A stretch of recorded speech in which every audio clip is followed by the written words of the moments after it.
All right, you butler. Get that bus out.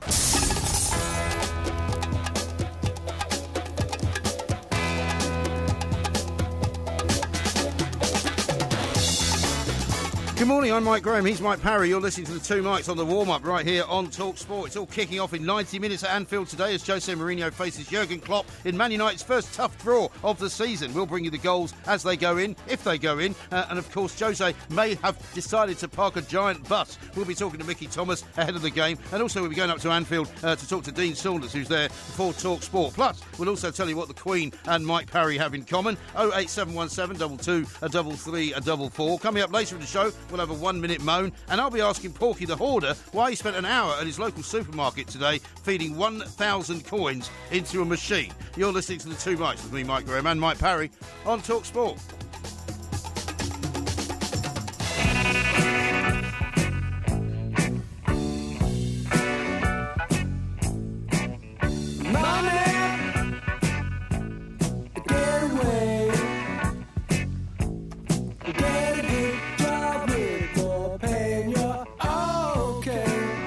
This is Talk Sport. We are the two mics, and I'm delighted to say it's time to introduce to you the man, the legend, the man who walks around carrying coins with him to put into a machine and cash in 244 quid's worth. Mr. Mike Porky Parry, very good morning to you. Yeah, very good morning, Mike. I'm only being prudent there, you know, because Prudent? Yeah, because you better be aware, and so should everybody else, that the old £1 coin, the circular one, goes out of circulation tomorrow. Yeah. Tomorrow's Sunday. Yeah, now, but everybody, including several large supermarket chains, have said, don't worry, we'll still be accepting them for some weeks to come. Yeah, but I'm smarter than the average bear. I get ahead of the game. Do you? So I spotted this machine. It's called the Coin something or other. Coinstar. Coinstar, that's right. And what I do in the summer is, because I don't wear jackets in the summer, and I hate putting loose change into my pockets of my trousers because they eventually end up falling through the pockets. Do they? Because they get holes in them. Why don't you just spend the money? Well, you can't spend all your money all the time, you know. If you're prudent, and the reason you are in the same problem, you have the same problem every single year, is what you don't do is when you could buy things with coins, you actually just hand notes out willy-nilly, I do. and you get loads and loads of change, and you don't look in your pocket when you realise, as I did this morning, for example, when I went to get some coffee and a little bit of breakfast, I realised I had about £5 in change. Yes. I bought the coffee and the stuff with that. Oh, well, you see, you're so perfect, aren't you? Well, no, I'm just smarter than the average bear, as you would say. I carry a leather pouch around, which I put my change in, but that's in my bag. A leather pouch? Yeah, you know, a bit like Friar Tuck. Sure it's not a faux leather pouch? No. A bit like Friar Tuck in Robin Hood. So, and then when I get home at night, I think this is weighing my bag down, so I tip it into a Malteser bucket. A Malteser bucket? Now, a Malteser bucket is the bucket that the Maltesers come in at Christmas. When you say a bucket, do you mean a tin? No, I mean a plastic bucket with a handle on it, because really? And there's like 1,000 Maltesers in it. 1,000? Yeah, and I I've buy never them for seen the that. family at Christmas, right? So, well, how come you still got the bucket if you gave them to the family? Well, because I always take the buckets home because they're useful for putting my money in. So this morning I took two. It's the tissue of lies, isn't it? Yeah. I took the 2 buckets of Malteser money down to Morrison's. I chucked it in this machine. It's brilliant. It all goes through. Let me tell you a couple of home truths about what you haven't realised that you've given away, right? Okay. Because you're doing this supposedly to recycle the £1 coins, which are no longer going to be in use. Yes. Do you know how many £1 coins you put in? Quite a few. 129. Oh, really? Okay, because there's a receipt which reveals precisely which coins you put in. Oh, yes. Here's the thing that upsets me the most. You put in 122 1-penny coins. Oh, really? Yeah. 122 pennies. Well, it's just the change. Well, why are you saving this rubbish? Well, because I don't want to throw it away, because it's a waste, isn't it? So you've got to put it in a bucket and you put it in a machine. It turns into real money. You put in 182 5-pence coins. You put in 229 20-pence coins. Right, okay. So it's got nothing to do with recycling £1 coins. Yeah. What you've put in there is £271.14 in total. Processing fee, which a lot of people are saying makes you an idiot, £26.84. Yeah. Why don't you give that sort of money to charity? Well, I can't give all my money to charity, else I wouldn't have any. What do you mean? You don't have to give all your money to charity. You're a millionaire. You can afford to give terrible. 200. I can't go into my bank and say give us £1 million. Well, why not? Well, because I don't have all that tied up sort in of property. Not at all. Anyway, get on. £271 you've got. You could have given that to a guy sitting begging outside the supermarket. No, I wouldn't. No, and let him get the change. No filthy beggar's going to get my hard-earned money. I mean, seriously, I don't mind people who are genuinely in need, but people who beg and can't. Now, begging's quite difficult. I don't understand why beggars just don't get a job. Well, because they make a lot of money begging. Yeah, that's true. That's true. So they're taking advantage of the good nature of the human race, and so that's why I don't give money to them. I mean, there are such things as professional beggars. Yeah. There are also such people as that you should be able to tell the difference, who are, unfortunately, through no fault of their own, homeless, and they're the ones you should help. Yeah. Am I right in saying that this Coinstar machine, however, does not give you a cheque? It does not give you actual currency. What it gives you is the ability to spend this money in the supermarket. Well, this is where I nearly fell down because well, not for the first time. I got the you get the receipt. And that's the one that you've been reading from. Okay, with all the details. Transaction number 50355. Yeah. So I go to, and this remembers 6:30 this morning. So I go to the lady at the desk where I just bought you say, can I have £236 worth of Pinot Grigio, please? No. I just bought my skinless sausages, and And I said, what do I do with this? She said, well, I can't take that off you, I'm afraid, because I don't have that sort of money in the till at this time in the morning. I said, OK. I said, I'll bring you back some other time. Yeah. And as I was walking away, she very kindly said, oh, excuse me. She said, that is only redeemable on the day. Really? I said, no, I can't be. I said, this is a voucher. Yeah. I said, this is a voucher. She said, no, honestly, she said, go to customer service. So I go to customer service, and they said, it is only redeemable today, but if you can't spend it today, we'll give you cash. Really? And I said, well, one of your cashiers has just told me that they haven't got enough cash. She said, not in the tills, but yes, we have. Come with me. Yeah. Takes me to the strong room and gives me the dough. The strong room? Yeah. You're joking? No, I'm not. They don't have a strong room at the local supermarket. I had to wait outside. No, I had to wait outside, obviously, but they must have a safe with money in it. Well, they must have a safe with money in it. But they didn't take you to the strong room, did they? They took me to a place and they said, you wait here, and then she disappeared through the reinforced door with a code on it. Took you to a holding area where they hold the shoplifters. Anyway, the consequence of it is, you're now walking around with 270 notes on you? I would be if I hadn't taken it home and deposited it in my sandwich box where I save my Christmas money.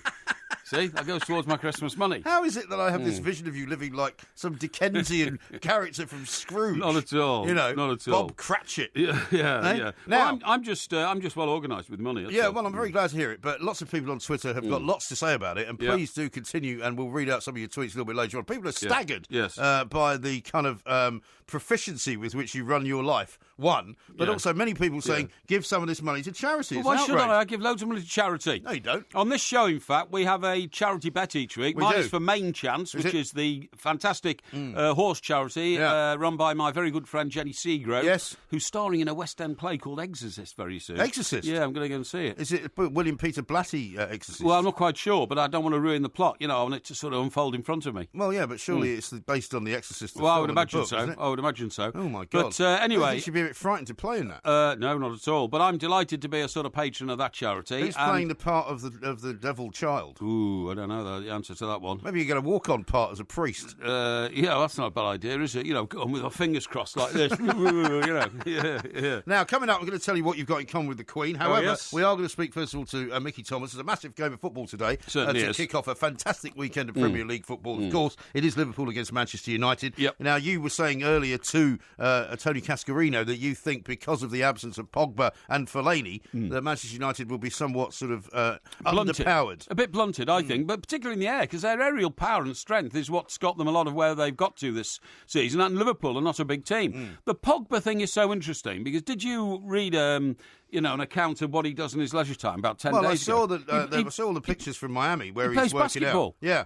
But he's been banned from playing basketball, hasn't he? I'm not surprised, because he's a professional footballer, right, who's playing basketball up to a professional level, because he's a very big chap and his mates all play it. Yeah. Well, if you're doing that, you're putting yourself at risk of injury, aren't you? I suppose so, but I mean, if you're an athlete, you want to keep yourself fit. There's any number of different ways you could injure yourself while you're training, while you're actually working out. Yeah, but combative basketball... Well, basketball can be combative or not. Runs a risk, though. Well, I think it runs a very big risk. It's not rugby. I mean, NFL football is the damage. You wouldn't want to do that. No. But actually, even if you watch the NBA, the only reason they ever hurt each other is because they are slamming each other around the court. Yes. If you're just playing a friendly game of basketball, that's not really happening. Well, what I'm told is, for such a big man to be launching himself into the air and coming down on his knees again, coming down on his calf muscles and all that. Right. I don't think that's a perfectly good way to relax away from the football field. You're the man who, if you want to be reminded of it, argued with me when I said to you, I don't think Rory McIlroy playing 5 five-a-side football is a very good idea because he's going to injure himself, which he then did. He did. And you said, well, what's he supposed to do? Wrap himself in cotton wool and not do anything? Yeah, but I mean, he made a poor decision on a particular manoeuvre with the ball. If you're just kicking the ball to your mate and he's kicking it back.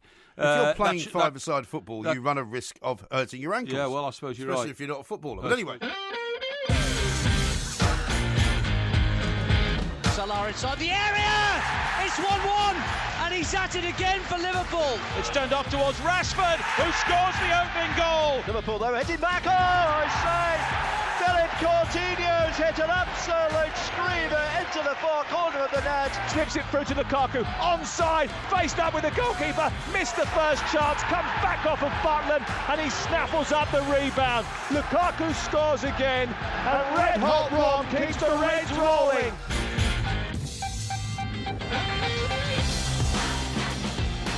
Coming up at 12:30, it is the first game of the weekend. It is, of course, Liverpool against Manchester United. Some are saying the first decent team that Manchester United have actually played this season so far. I don't think they've played anybody yet in the top 11. They haven't, no. Yeah. And, of course, they have already played Everton. You'd have to think that initially that would have been including them in the top 11, but sadly it's not the case. No. Now, I've got quite a few interesting tweets coming in. Yes. Here's one from Gabriel who says, I did initially agree with Mike Parry, but I now have a vision of him like Gollum, surrounded by hordes of cash, saying, I have the precious. And here's one from Catherine, who has sent in a tweet regarding a picture that I sent out a bit earlier. Yes. I found something knocking around the studio when I got in. I'm not going to say what it was, but go on to my Twitter. Well, you put out a picture of it so people can see. Yeah, they it's can a tube of relief cream. It is. I don't know what that is. No, I don't either. No, but anyway, she says it could be any of that dodgy lot, because I said I don't know who belongs to it. No, we don't know who it belongs to. Marcus sent a very funny picture of loads and loads of people queuing up, saying it's the queue behind Porky at the change machine. Yes, that's right. That's harsh. And somebody else has sent one in saying, is Porky going to donate that money to the Get Rid of Ronald Koeman Fund at Everton, which is an utter disgrace, and I'm not reading things like that out, so stop sending them, OK? All right, that's fine. Because it's never going to happen. Mr Mashiri has given him another vote of confidence, and we believe and trust in Ronald. Russell says that the commission you've had to pay to the Coinstar machine is half of the £50 you pay a taxi driver to pick up a few bottles of £3 plonk from Costco. Yeah, well, that's true. And here's one from Brian. Ask Mike Parry how much it cost him to have his change counted. Not so smart. It did cost £26, because they take 10% of the total take. But I didn't know how much money was in my Malteser bucket anyway, so it didn't really bother. Well, now, Tony says the strong room door is the back of the machine. Mike Parry's just put his money in, and they've given him back his own money. Well, he hasn't exactly made a great profit here. Well, I didn't do it to make a profit. I did it to realise the money into notes so I could spend it. Because I'm going to Brighton tomorrow anyway for Brighton versus Everton. So yes, that'll be we'll talk about that coming up a little bit later on. But I'll tell you what we should do now. Let's talk to Mickey Thomas, because the big game of the weekend, and the first game of the weekend, is Liverpool versus Manchester United. Mickey, a very good morning to you. Welcome to the show. Good morning, guys. Thank you very much for joining us. Indeed. How true is it that this is the first decent team that Manchester United have played this season? Well, Liverpool are a different proposition. There's no question about that. The rivalry over the years, and that Liverpool are a good side. There's no question about that. Defensively, you have to question them, but at Anfield, it's always difficult. I've been there for various teams that when I put a Man United shirt on, it's certainly a different game. Yeah, it is a different game. It's the leading fixture of the season so far, Mickey. I'm convinced Manchester United are going to win this, and I can't see how they cannot win it, because Liverpool's defence is fragile at the best of times, but against the team that's knocking in goals on such a regular basis, I think United are going to win without doubt. Well, I wouldn't disagree with that, but you have to say it is a different game, and Liverpool can be difficult. United have got players certainly now that can hurt Liverpool. Lukaku's hit the ground running, Martial, Rashford, Mkhitaryan, and there's quality in that final third. But again, I have to emphasise, you have to respect who you're playing today. They're a team that can hurt you as well. They got one or two players out, but I agree with what you said again. Quality in defence, they haven't got that, and that's where United really can take advantage. Oh, I mean, with Jose Mourinho looking for any chink in the armour of the opposition he's playing, he knows where the chink is, and in fact, Mr. Klopp knows where the chink is, but can't seem to do anything about it. So there's undoubtedly they are going to pressurise that Liverpool defence early on, in my view, and all this nonsense about parking the bus. I don't see that happening. No, I mean, United a different proposition this season. I watch every United game. they are different this season without doubt. In that final third, they got a cutting edge, defensively very strong, and the additions he's made, guys, is matches in that midfield area where you more or less win games in that area. He's been absolutely magnificent for United since he's come into the team. And how much will they miss Fellaini? Because he's really become a part of Jose's plans, hasn't he? Whereas he wasn't really under Louis van Gaal, and even though David Moyes brought him in from Everton, he didn't really have the same role that he's got now. He's a massively important figure for Man United. Yeah, I can agree with that. He is a big player for Manchester now, no question about that. He does contribute. He unsettles the opposition for sure. He's got that ability with his height as well to score the goals.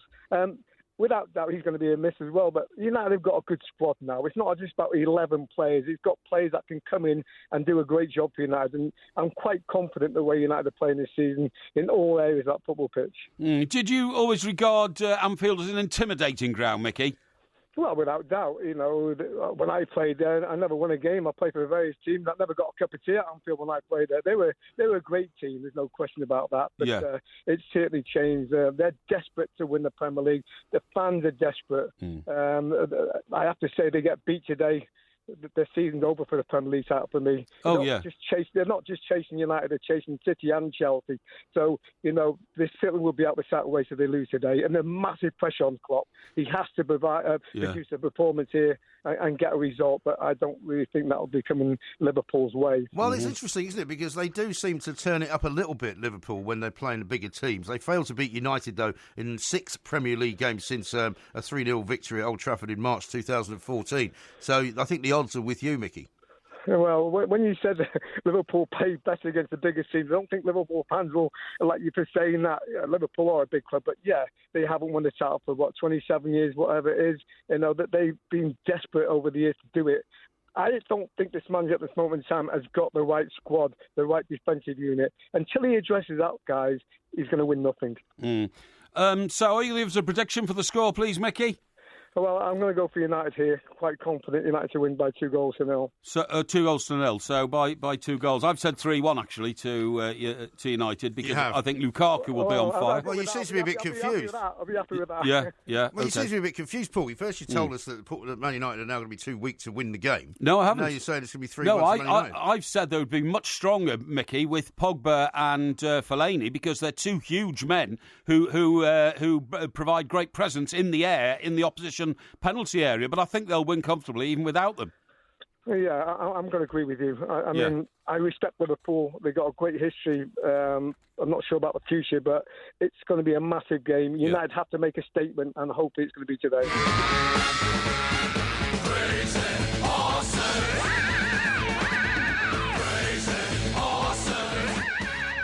This is TalkSport. We are the Two Mics. A 1-minute moan coming up a little bit later on. We're going to go up to Anfield shortly. We'll get some team news from Beaky, and Dean Saunders is up there as well. A couple of announcements for you, though, Porky. Patrick says, can I get a shout-out for my birthday on Wednesday? I'll be 46. I'm a big fan of the show, Bladderation in Moderation. And who's that? Well, I've just told you his name, Patrick. You're not listening. Patrick. Very happy birthday, my son. Have a great, when is it, next Tuesday? Wednesday. Wednesday. Have a great Wednesday. Have a great week. Have a great life. OK, now Claire says it's her birthday on Sunday. Right. Doesn't say exactly how old she's going to be, which is fair enough. Yes. You wouldn't expect her to admit to that, but that's Claire. Claire, have a really happy birthday. I hope you've already started celebrating. Great time to have a birthday weekend because you should be able to get in a bit of a relaxez-vous with the Blado in Modo. Is that right? On a Sunday? Yeah, you might have school on Monday, though. How old is Claire? We don't know. I don't mean school as in real school. I mean, it's a school night. You know what I mean? I see what you mean. Yeah. I know that you don't worry about these things because every day is the same for you. No, you can have a great Sunday lunchtime, though, can't you? And as long as it is Blado Modo, you're going to be okay Monday. And Ross, who's not the Ross that produces the show, but a different Ross, he says, can you wish my good pal Whiskey Bob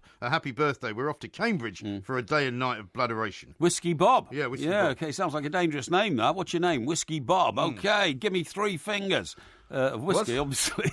Okay. Sorry. Let's go That's to what Beaky. I used to say in the Westerns. I think it's a good time to go to Anfield. Dean, this looks like a bit of a defensive formation from Jose Mourinho. Does it look like that to you? No, I think you're spot on, Mike. I think Ashley Young is obviously a team player, and you can ask him to do anything. And he's just moved. He's playing Darmian at fullback, and probably Young in front of him to stop Salah.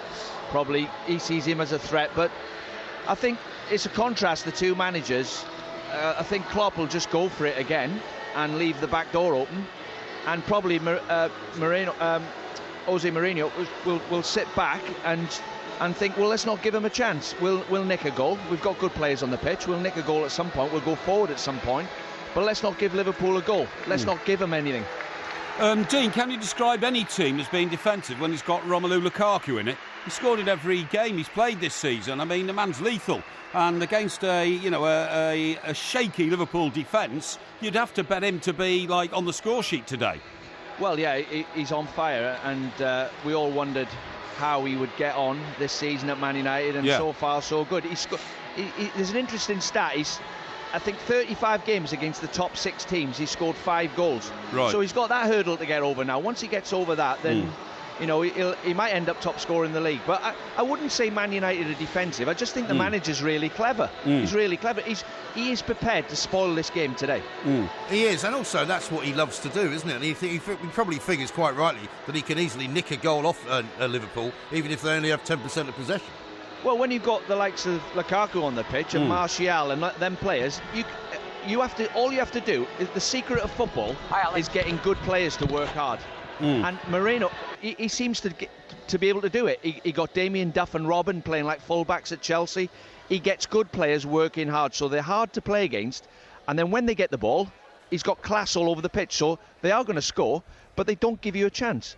Klopp gives you a chance. Yeah, he does indeed. And Dean, there's an awful lot of pressure on Klopp today, isn't there? Because Liverpool have got to do 2 things today. They've got to sort of convince their paying public and convince the world that they are worthy of being considered a top 4 team and get in the mix of the top 2, Manchester United and Manchester City. But more than that, hasn't Mr. Klopp got to expel his own demons? Because he's been talking very strangely this week of, most people here support me, almost as if his very existence at Anfield has been put under question.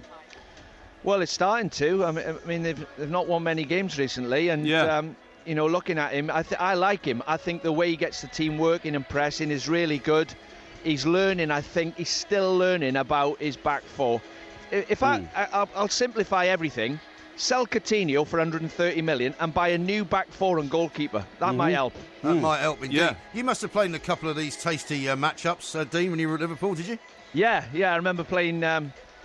We were playing Sunderland in the cup final in about 2 weeks, I think, and we played Man United in one of the last games of the season. They had to beat us to win the league. It was like a World Cup final at Anfield. We'd done a lap of honour.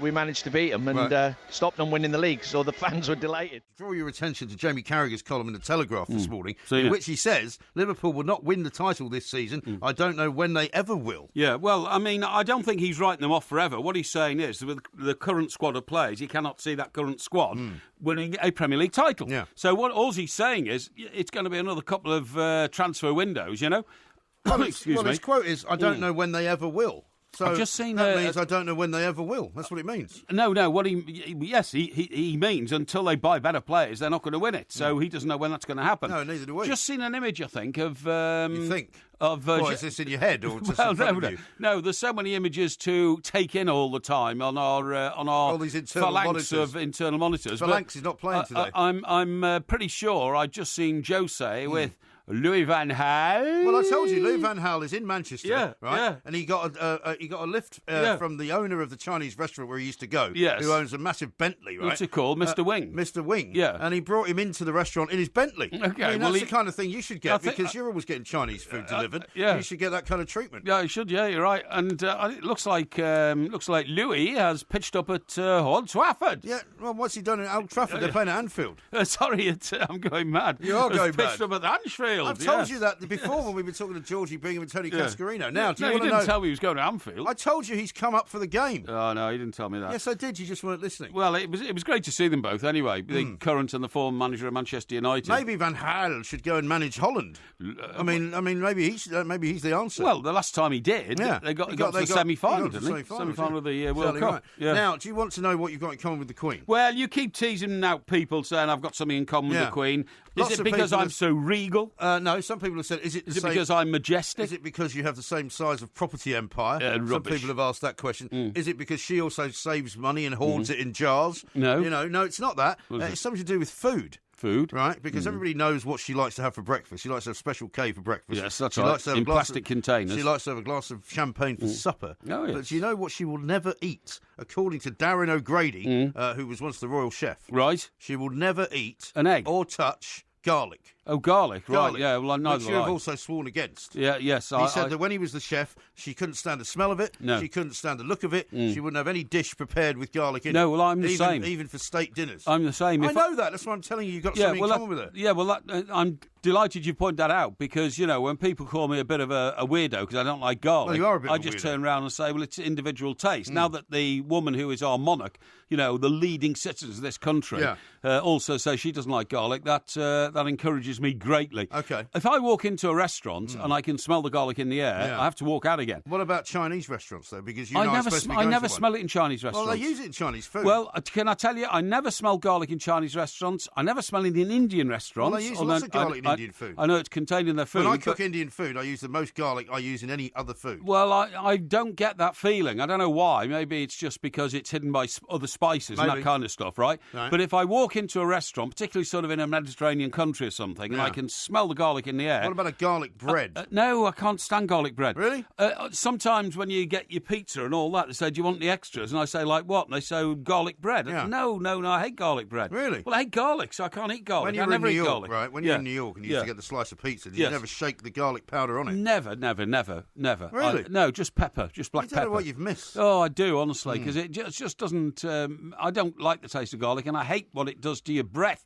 And sometimes, if I meet up with people the morning after and they've got heavily impregnated garlic on their breath, I have to say, it's very off-putting, honestly. Have you ever said to anyone who's got bad breath, you've got bad breath? Sometimes I have, yeah. Have you? Sometimes I've said, blimey, you on a garlic last night? I said, could you sit over there or something like that? Really? Well, I have to, yeah, because it's so unpleasant. Terribly unpleasant, you know. And I do find it quite offensive. Some people would describe you as offensive and unpleasant. Well, they can if they want, but at least I'm straightforward. Yeah, really? Yes, yes. That's the funniest joke I've heard all week. We've already said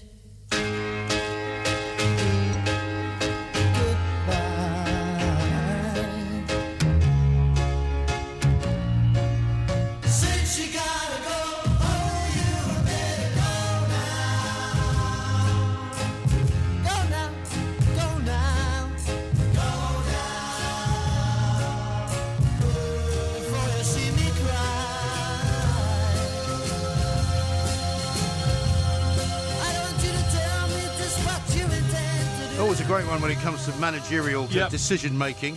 Some might say it's going to be very relevant to Mr. Koeman, that particular song, after tomorrow's game at Brighton. It's not. Now, you're going down to Brighton to watch this game, aren't you? I am, yeah. By the way, that is, of course, the Moody Blues. That's the Moody Blues. Justin Hayward and John Lodge. Yeah, well, also, I mean, although you say it's the Moody Blues, Justin Hayward's 71 today, celebrating his birthday. Yeah. And he was, the Moody Blues were an iconic band who came out of the 60s, 70s, all that kind of stuff. Yeah. Still going strong, I think. Yeah. But the guy who actually singing that song was Denny Lane. Oh, was it? And Denny Lane moved from the Moody Blues to join Paul McCartney and form Wings. Well, Paul McCartney formed Wings. Denny Lane played with him and wrote some great songs there. Did he? And you sure? Yeah, absolutely certain. Yeah. Denny Lane was the other element of Wings. And no, I know he was in Wings, but I didn't know that he wrote that song and sang it. What Go Now? Yeah. Yes, he did. Yes, he did. Yeah, very much so. Yeah, and he in the recordings I've seen of it, one of them he was playing the piano, which you could hear, very prominently. Another one he was playing the guitar, because he was a very talented musician. Right. But the Moody Blues in the 70s, they came out of the sort of, peace and love man type era, you know what I mean? They did. And they had pretentious, album titles, like, For Your Children's Children's Children, and all this sort of nonsense. Was that the name of one of their albums? You just made that up? No, one of their albums was called For Your Children's Children's Children. Right. And, this is all about, peace and love, man, and all that kind of stuff, the sort of hippie era and all that kind of nonsense, you know what I mean? Yes. But nevertheless, 71 now, and, along with all those other people who are now 70, all those people in the 60s and 70s are still going strong. Well, a lot of them are. I mean, I'm just looking up here. It says Denny Lane was in the band for 2 years, from 64 to 66. Yeah, there you go. And he was singing. He did sing the band's first hit, Go Now. So that was their first hit, in fact. Yeah, right. Well, that was a great song, I thought. And I thought after that they started making songs about Well, they weren't quite as good, the songs, I thought, after that. I thought that's why Denny Lane left, because he wanted a harder rock-type feel to the Moody Blues, and they didn't. Well, Nights in White Satin wasn't exactly hard rock, I was about to say, they wanted to be one of these sort of folk rock groups, you know what I mean? Right. Preaching peace and love. Sure. You know, thing like, you know, it might have been an influence of whatever they were smoking. Yeah, it could well have been. But one of the lines to one of their songs was, you know, why don't you ever give me an answer when I'm going off to war? No, what was the line? It was What's going on inside your head? 1,000,000,000 questions about love and hate and war. That's all that people talked about in the 60s. Yeah. Love, peace, hate, war. Right, yeah. You know, hey man, you know, let's all bond together and live in tents in fields in Wales and all that kind of stuff. You know what I mean? Yeah. A lot of people seem to like to do that. Caravans in Wales, like you. No, they didn't call them tents. They called them teppies. Let's all go live in a teppee in Wales. I once interviewed a guy in a teppee, actually. Did you? He was the guy that wrote Alice's Restaurant. Oh, really? You know, Arlo Guthrie. Oh, yes. OK, what was he doing living in a teppee? Well, he lived in upstate New York, and I went to see him to interview him. Oh, I to see. talk to him about. I was doing some kind of. So this wasn't in Wales, obviously. No, it was a commemoration of Woodstock. Oh, I see. OK, yeah. And he lived not far away from the Woodstock farm. Sure. And instead of living in his house, he'd moved into the teppee in the garden. Right. OK. And he actually said it was a great place to live because it had all sorts of reasons to be much better than vibes. Yeah, the vibes were better. Yeah, the vibes were better. Yeah. So I had to interview him inside the teppee. Yeah, well, I had to. Cool. I once went to Colonel Gaddafi's tent because he had a £10 million palace. Well, he didn't have a teppee though. Called he had a tent. Why are you turning this into another story about you? Well, we're talking about teppees. He lived in the Idris barracks. Yeah, all right. Yeah, but he had a tent in the garden, like your mate had a teppee in the back of his garden. But it was more like one of those things you put up for a wedding. I bet your guy Arlo Guthrie was Yeah. his name, was it? But he didn't have a camel tied up outside his teppee. He didn't actually. No. Colonel Gaddafi had a camel. Yeah, a couple of horses. Got a tweet here from Jim. He says, "Don't forget the other local derby lunchtime kickoff, St Albans versus Boreham Wood, Oh, yeah. fourth qualifying round in the FA Cup. Huge one. Let's talk about your trip to Brighton tomorrow, right? Yes. Because you're not quite sure yet how you're going to get there, but I can tell you who you might meet when you do get there. Who? Is that that guy that walks around wearing Speedos? Oh, it's the now, Everton funny mascot. enough, funny He's you the should say Everton that. mascot. He's walking for charity, right? Yeah. All the way from Merseyside to Brighton. Well, So, maybe you should give him some of that money you've hoofed out of the supermarket coin machine. you won't believe this, but I actually encountered him this week. His name's Speedo Mick, right? Hey? His name is Speedo Speedo Mick, Mick, yeah. and he prances around and he calls them Speedos. I thought Speedos were actually long sort of swimming shorts down to your knee. They're very small swimming Well, shorts. okay, so he wears these, Budgie smugglers, they're called. and you know, good luck to him, but it's not something I would want to do. And he raises money, apparently, you know, and I wish him all the best in those efforts for charity by going to every Everton game in his Speedos, and he has his picture taken and that kind of stuff. Yeah. Now, you won't believe It must be a bit this. cold. I mean, this time of year it's all right, but in the winter it must be really cold. Now, midweek, right, just 2 days ago, 2 or 3 days ago, Uh-huh. I had the need to go to the bank which controls the Two Mikes company, okay?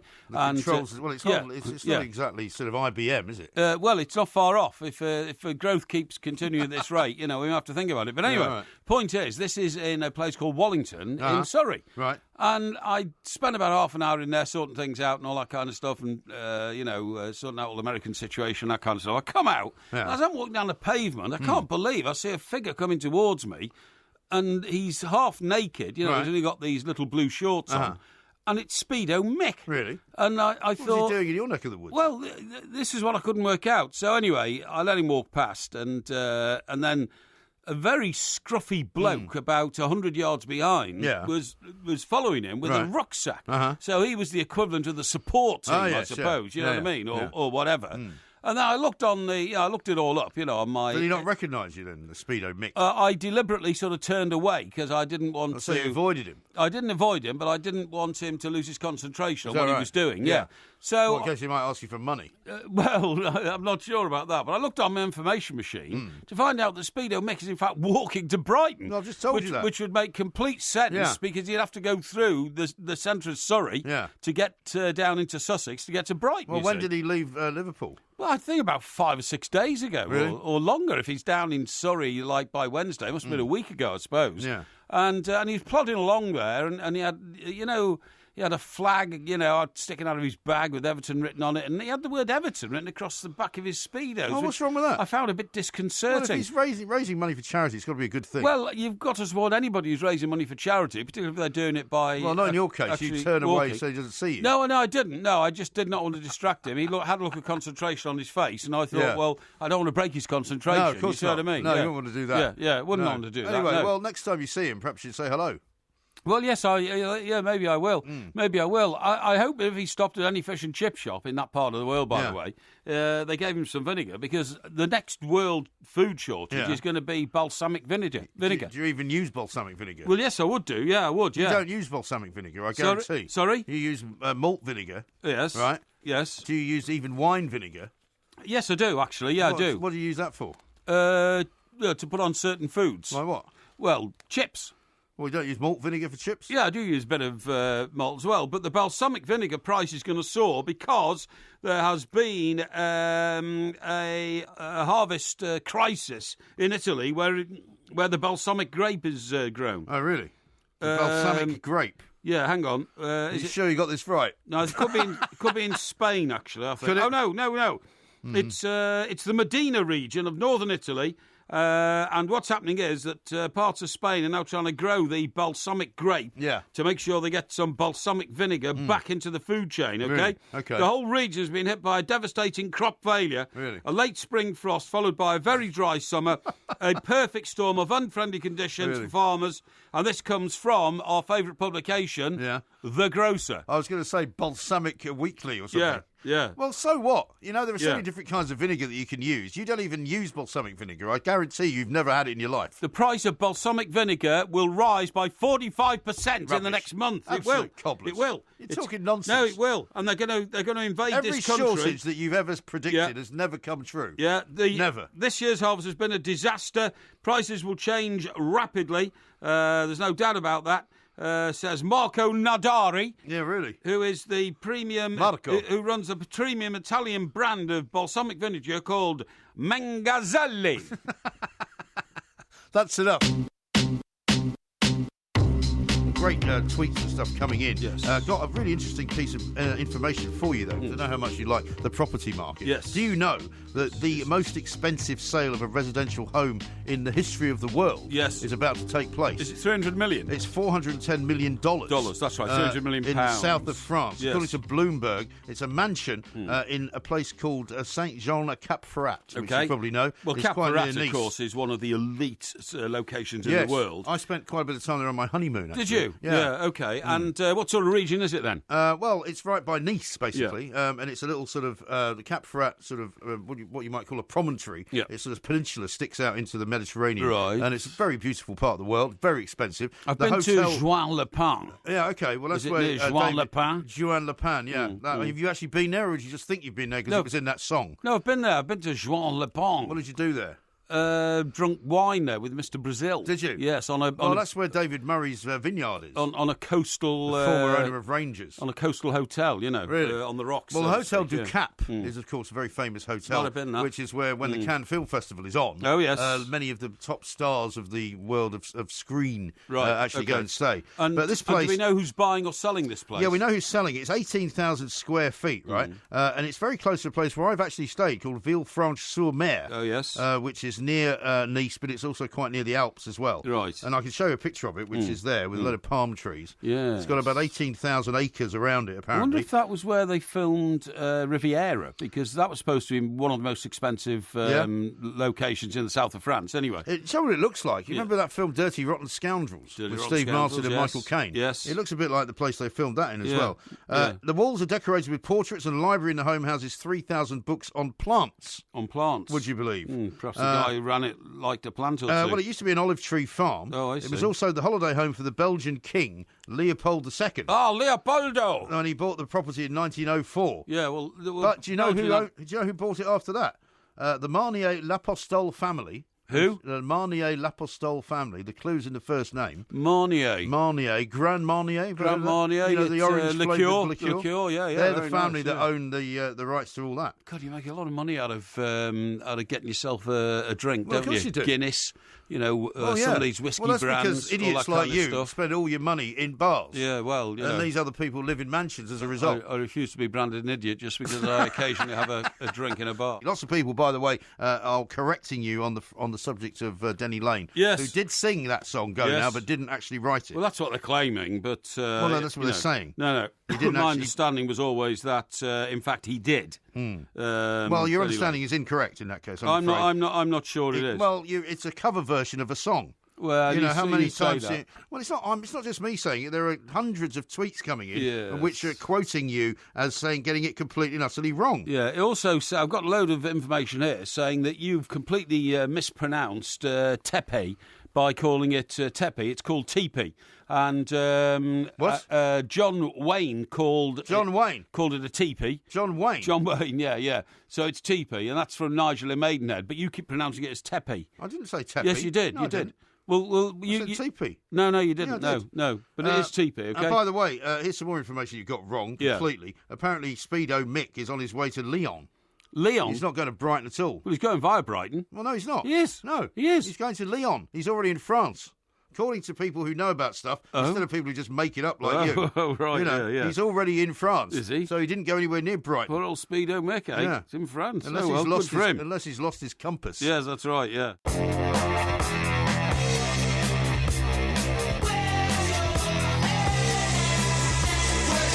Here's one from Jim, who says, Denny Lane did sing Go Now with the Moody Blues, but it was originally written by Larry Banks and Milton Bennett. Yeah. Just pointed that out for you. Pete says, I can't listen to the rest of the show. I'll have to listen on the podcast. I need to rush out now to buy some balsamic vinegar. Yes, well, in case there's a shortage, that's right. Now, it says here, and this is from, I don't know his name, actually, but he points out that the reason that I perpetuated the myth that Speedo Mick was going to Brighton was because you actually told me.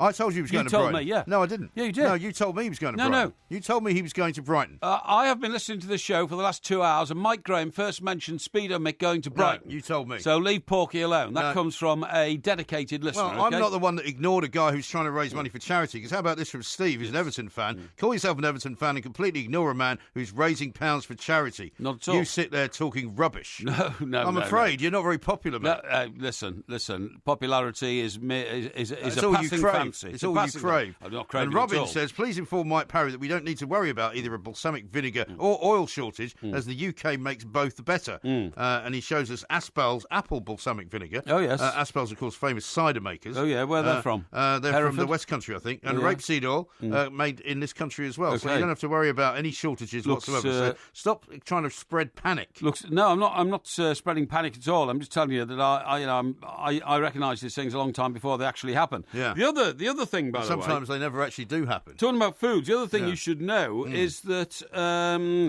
avocado or guacamole, as Peter, what's his name, the Labour politician, made very famous. Do you remember? Well, yeah, but that was a bit of an urban myth. That story. No, it's not. He goes into a fish and chip shop in the northeast of England because he was about to become an MP and take over a constituency up there. It was Hartlepool. Yeah. That's right. And goes into local fish and chip shop and is standing there in the queue, sees mushy peas and orders a portion of guacamole. Yeah. See, that's not a true story, though. You see, guacamole is in fact mashed up avocado. Is it? Yeah. Yeah. And really? And it's very, very good for you. And anybody who now tells you that they have guacamole on toast for breakfast should be applauded, not mocked. Do you like guacamole? I do like avocado. Yeah. Because for years, my favourite starter in many restaurants, as you well know, including in the... This is because you're stuck in the locked-in syndrome in the 70s. Including in stateside, is the avocado... was it prawn? Avocado... avocado prawn. Prawn, that's right, yeah. But sometimes with the Mary Rose sauce. With the Mary Rose sauce, that's right. But sometimes it's not prawn, it's the other one. What's the other one called? Shrimp? Shrimps? Yeah, avocado shrimps. Well, there's not much difference, really. Well, the shrimps are smaller and nicer. Matter of size. I never, ever trusted the prawns in America. They were so big. Why? And, well, they didn't put them in... You don't have to lend them money. No. You just have to eat them. No, they didn't put them in the avocado. What they did was they clipped them to the side of the glass, didn't they? So they sometimes did that. And then you had to break off their their head and all that kind of stuff. I didn't quite like that. You didn't like that? No, I didn't like that. So do you know what else you put into avocados to make guacamole, though? Yeah, go on. Yeah, you can chop up an onion. Right. Put some garlic in. Yeah. Tomatoes. Okay. Tomatoes, a bit of Tabasco. Well, the fat. Some people put lemon juice in. The fat in avocado is well, it's a superfood. It's avocado. It's light avocado, and it has monounsaturated type of fat.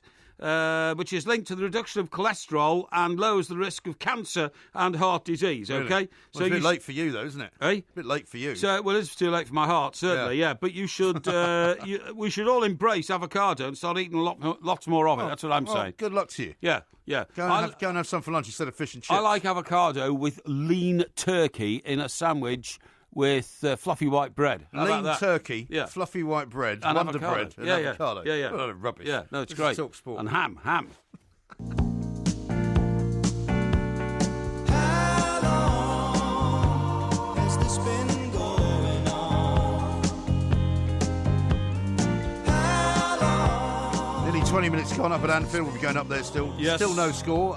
The 1 minute moan music has appeared, though, so therefore it's time for the 1 minute moan.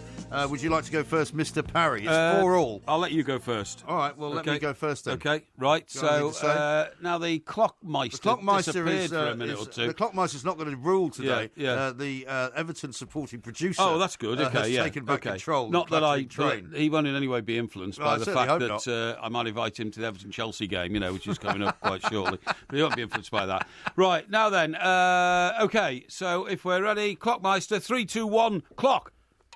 Now, here we are with another weekend of travel going on, right? Lots of people are preparing for half-term, which gets underway for most parents next weekend. This weekend, however, Southeastern Trains, one of the worst train companies in the entire Western world, has decided in its wisdom on Sunday to make it impossible to travel from London to the South Coast, okay? Because if you wanted to get a train from London to Hastings, you would have to stop at Tunbridge, which is about halfway there, and then get on a bus, which meanders its way all the way from there to a place called Wadhurst. Okay. Now, it so happens that I'm going to have to make use of this service this weekend for purposes which are too complicated to explain. But basically, the journey, which normally takes an hour and 10 minutes to get from London to Battle, will take, guess how long?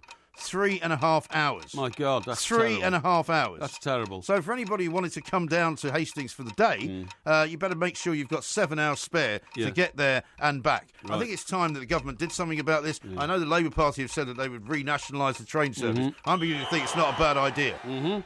Okay, I mean, there's been lots of moans about trains and planes and things before, That's, but this is current because it's happening this weekend. Transport moan, okay? This is happening this weekend. I believe I've got a better moan. I'm sure you have. Yes. Are you ready to go? I'm ready to go. Clockmeister, 3, 2, 1.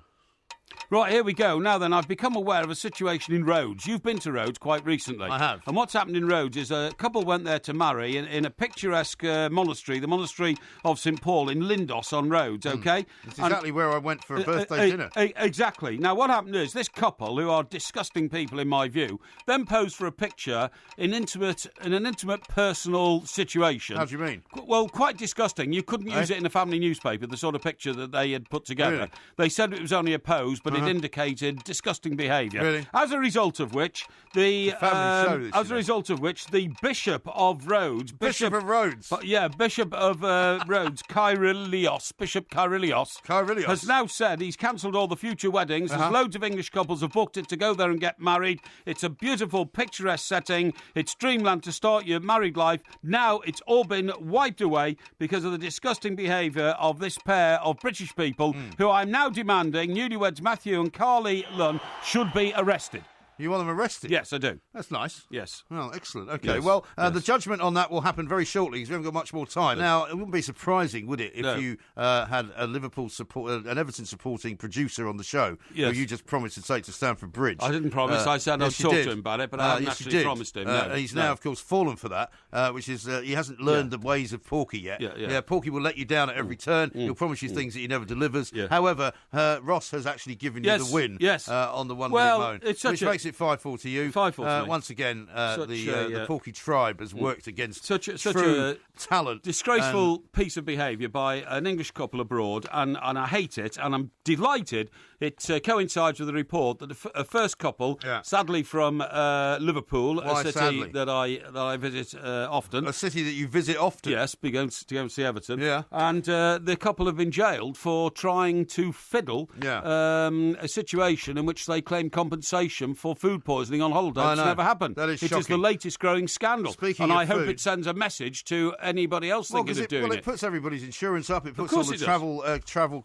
fees up as well. But it also destroys the reputation of British people abroad, so we think don't there's want much, it. to be honest, there's not much reputation to destroy. Jim says this: I can see a new food venture for the Porkmeister: Porky spam and avocado sandwiches. Yeah, that's sounds right, delightful. yeah. And finally, I think we'll finish up on this one because we've got to go to give everything over to Adrian Durham at 1 o'clock. Big Ron says, "Oi, Porky, get ready to say goodbye to Koeman, your supposed saviour. Watch out for those hungry seagulls tomorrow. Please don't feed them those weird Porky scratchings. I think Everton will turn it round tomorrow. Come on, you seagulls." And folks, we'll see you on Monday morning on the Goggle Box. We certainly will. We'll be on Sky News. This is Talk Sports. We are the Two Mics. On DAB Digital Radio and 1089 and 1053 AM. The warm-up with the Two Mics on Talk Sport. Chimpanzees love horror films.